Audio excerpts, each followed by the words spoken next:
We are live at the Instac 10 here with the Pan-African News Network Global team, having our ambassadors, Ambassador Nathalie Yamb and Ambassador Dr. Chihombori. It's a great opportunity for our television network to have such great minds in Africa. So today, thank you so much, Ambassador Nathalie, for agreeing to have us and Doctor. So we were talking about Africa's crisis of neo-colonialism, and you touched a lot on how the neo-colonialism has been affecting the Francophone countries. Yeah. So we would like you to a little bit summarize to the audience your main points which you raised as a keynote speaker. Well, if I listed a lot of examples, but if I have to get back to, let's say, 3 of them, we'll start with the CFA Franc, the currency. Up to now, we still have 14 countries in Francophone Africa that have their currency managed by France. And you know, a country is living on 2 feet. The budget and the currency. And if you lack one leg, 1 feet, then you cannot walk properly. So we need to change that. We had the tutelage of France within the United Nations system. And when I speak about the United Nations system, I include the IMF, the World Bank and everything. France is the one that was writing resolution when that were linked to Francophone African countries. And that we got rid of with the alliance of Sahel states, with Mali, Burkina and Niger. We repealed that habit. It's called the penholder habit. And then we have the language, we have the education, we have the French army bases. We also got rid of the French army presence in some of our countries. They are still in others.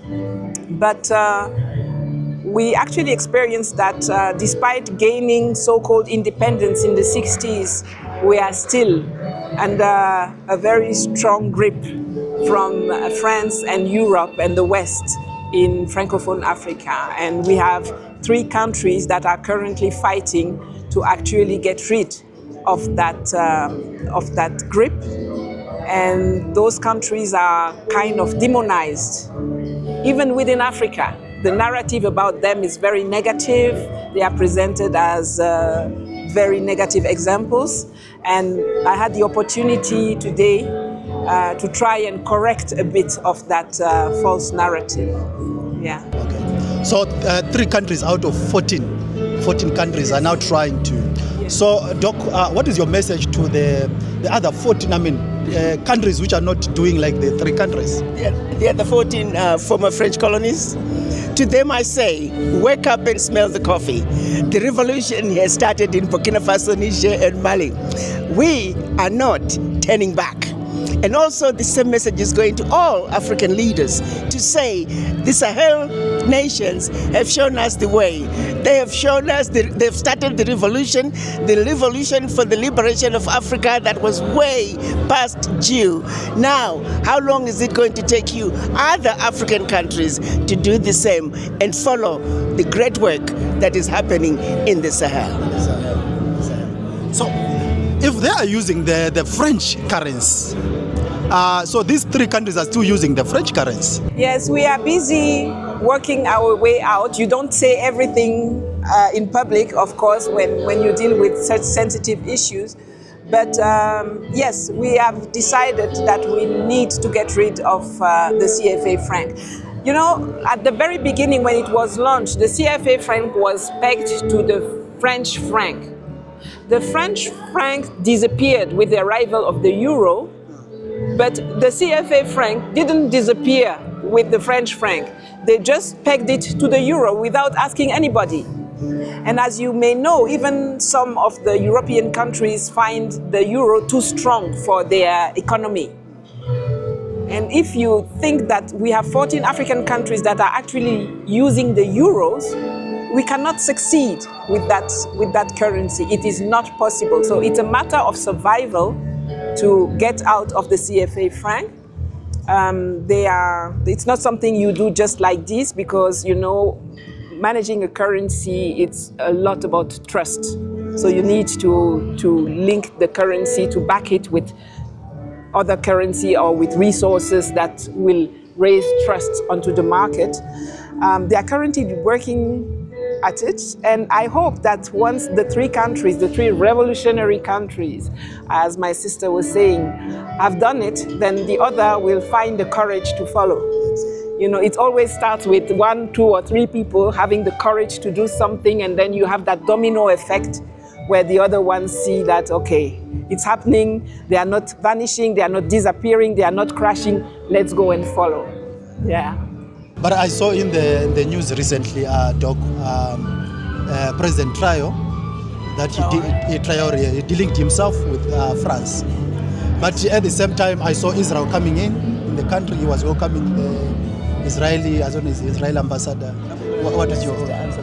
Yes, but you know, I saw a lot of people speaking about that in the social media and in the press.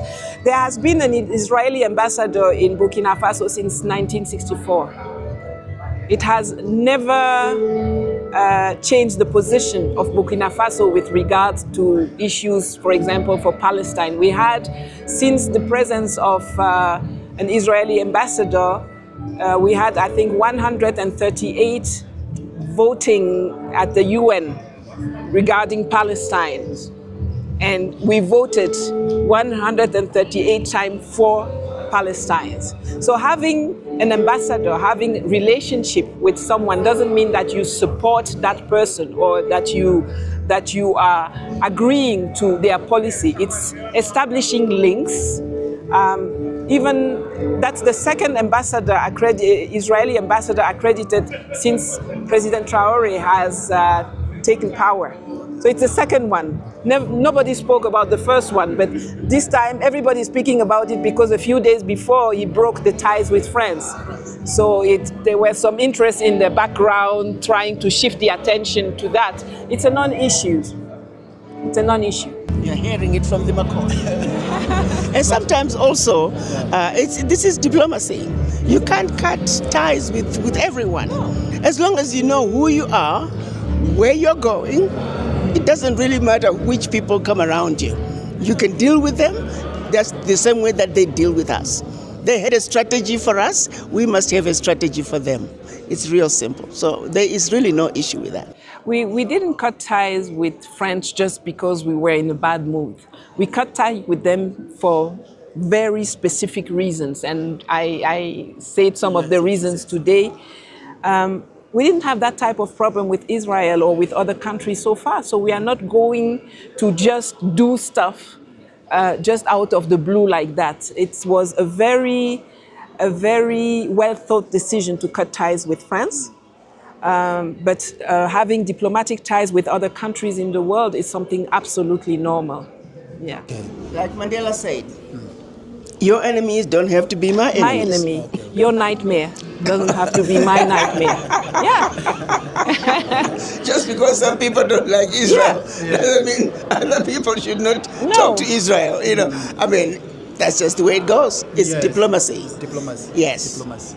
So, okay. Last but not least, given that these Niger, Mali, and Burkina Faso have united against the French colonizer, but what are they doing so far for other countries which are under the France I think influence? the question should be, what are other countries doing for them? Because they are the one risking everything, fighting terrorism, paying the hard price of leading the emancipation struggle.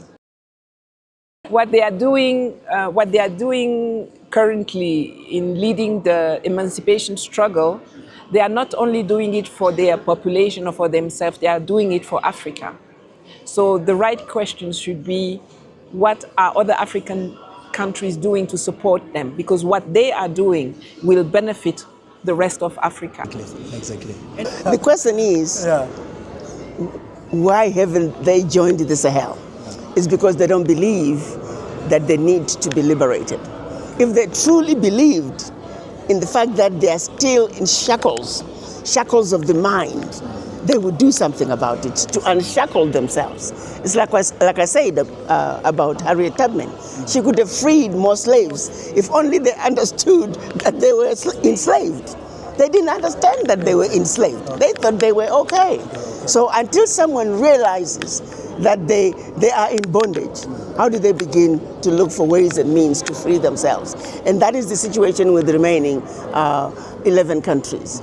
Because if they truly understood what is being done to them, they would have the courage to stand up and say, enough is enough. Pardon my language, but fuck this. Yes, exactly. But they're also scared, you know, as Sister Arikana was already stating during the conference, it's that a lot of those leaders are corrupt. Very. So France is having all the hot files on them. It's like that case I said about the Jews. I see. The Jews. 1 hour, 9 o'clock, it was voted. Yes, Israel exactly. should be. And then 2 o'clock, back on the agenda, and they can still. Those people are corrupt, and the person corrupting them is having all the files, so they can blackmail them. And they are afraid of that. Yes. Oh, we're on camera, so I can speak. No. Let's finish. Thank you. Thank you so much. But do you have any last words which you want to say to our people? And, we want to thank. First of all, we want to thank Ambassador Mzawazi for running this amazing INSTAC, which is an institute that is building the Museum of African Knowledge. A lot of African history is going to be housed here in Zimbabwe. So this is really an amazing project. It's a monumental project, but nonetheless, it's a project that is needed. So the Museum of African History being built here in Zimbabwe, it is really a monumental move. And I hope that more people can continue to come to Zimbabwe to visit this museum. And to Ambassador Mzawazi and his team, congratulations for hanging in there for the past 10 years. We support you and we wish you well.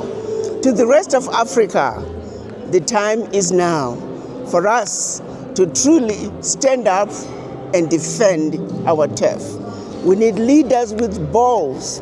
Again, I'm sorry for being graphic, but this moment is calling for leadership with balls. Leadership that understands that they are there to represent their people, that they should deny being categorized. You are dictatorship, you have democracy, you don't have democracy, you are communism, you whatever. Those are just labels. Bottom line governance is about, do you feed your people?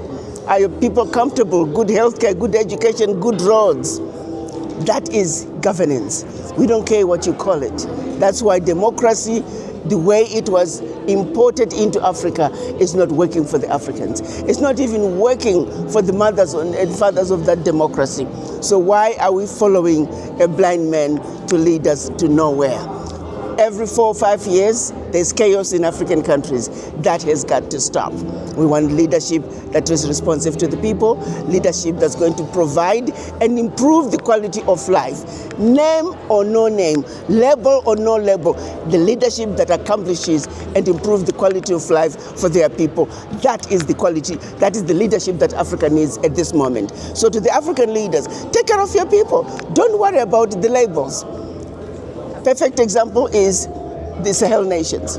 Burkina Faso, one country that I've been to, that they're taking care of business. Yes. The people can see the development. They can see the change. They can see their lives slowly improving. Even though they are going through some hardships, they also know that better days are to come. That is the leadership we need. We don't care what they call them. Oh, you came in, you are a dictator. You came in after a coup. What is a coup? A coup when young men stand up and say enough is enough, you can no longer continue to bully me. That is not a coup. What France was doing, and France continues to do to the former French colonies, that is economic coups, military coups, cultural coups. Nobody talked about those coups. We're stupid as Africans. We are led, we are spoon-fed as to how we must think, what we must think, how we must see things. I'm looking at this camera, my son. It is black, but somebody comes to tell me that, no, it's actually red. And even though I see what I see, I'm going to believe it is red. And I can go back and go to the colors of skin. There's no one who is white. Have you ever seen a white person? But so don't worry about that. We are white. And then also anyone who is black, yeah. So, and also they take it even deeper. Okay. And said, oh, the angels in heaven are white like us. Okay. Oh. The devil in hell is black like you. And we said, okay. And we just accepted it. Do you know how deep that is? Psychologically, subliminal messaging, that every time you see something black, it's unacceptable. Yes. And it's actually is related to you. If it's bad, it's got to be black. And if it's good, it's got to be white. It was such a brilliant idea. Very simple, but boy, how destructive that has been to the black mind. We have never denounced that simple lie. I call it lie number 1. We never changed it.